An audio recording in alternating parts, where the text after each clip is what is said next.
Hello viewers, আশা করি আপনারা সকলেই ভালো রয়েছেন। আজকে এই ভিডিওতে থাম্বনেইল এবং টাইটেল দেখেই বুঝে গেছেন আজকে কোন ফোনটি নিয়ে আলোচনা করব, অর্থাৎ এই ফোনটি নিয়ে আলোচনা করব। তো চলুন শুরু করা যাক। স্যামফনি Z70 এই ফোনটির ব্যাক ক্যামেরাতে থাকবে ট্রিপল ক্যামেরা সেটআপ, যার প্রথম ক্যামেরাটি হচ্ছে 50 মেগাপিক্সেল প্লাস 2 মেগাপিক্সেল প্লাস একটি এআই লেন্স থাকবে, এবং এই ফোনটির ফ্রন্ট ক্যামেরায় থাকবে 8 মেগাপিক্সেল একটি সেলফি ক্যামেরা, এবং এই ফোনটি ভিডিও রেকর্ড করতে পারবে 1080p 30 fps-এ।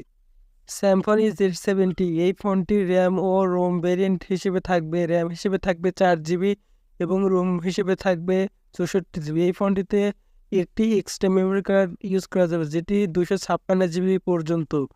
স্যামফনি Z70 এই ফোনটির পারফরমেন্সের দিক থেকে বলতে গেলে এই ফোনটিতে অপারেটিং সিস্টেম অ্যান্ড্রয়েড 13 থাকছে, আর এই ফোনটিতে চিপসেট হিসেবে থাকছে ইউনিসিস T606-এর একটি চিপসেট, এবং এই ফোনটিতে সিপিইউ হিসেবে থাকছে অক্টাকোর 1.6 GHz-এর একটি সিপিইউ, আর ফোনটিতে জিপিইউ হিসেবে থাকছে 650 mAh।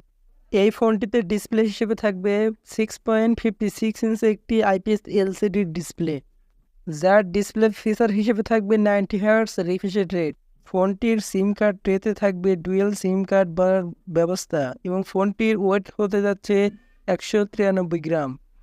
স্যামফনি Z70 এই ফোনটিতে ব্যাটারি হিসেবে থাকবে 5000 mAh-এর একটি বিগ ব্যাটারি, এবং এই ব্যাটারিকে ফুল চার্জ করার জন্য থাকবে একটি 10 ওয়াটের একটি ফাস্ট চার্জার। এই ফোনটির অফিসিয়াল প্রাইস হিসেবে দাম রাখা হয়েছে 9499 টাকা 4 GB এবং 64 GB র্যাম এবং রোম ভেরিয়েন্টের ক্ষেত্রে। যদি আজকের এই ভিডিওটি যদি ভালো লাগে থাকে, ভিডিওটিকে একটি লাইক দিয়ে এই চ্যানেলটিকে সাবস্ক্রাইব করতে ভুলবেন না। তো দেখা হবে আপনাদের সাথে আবার অন্য কোনো নেক্সট ভিডিওতে।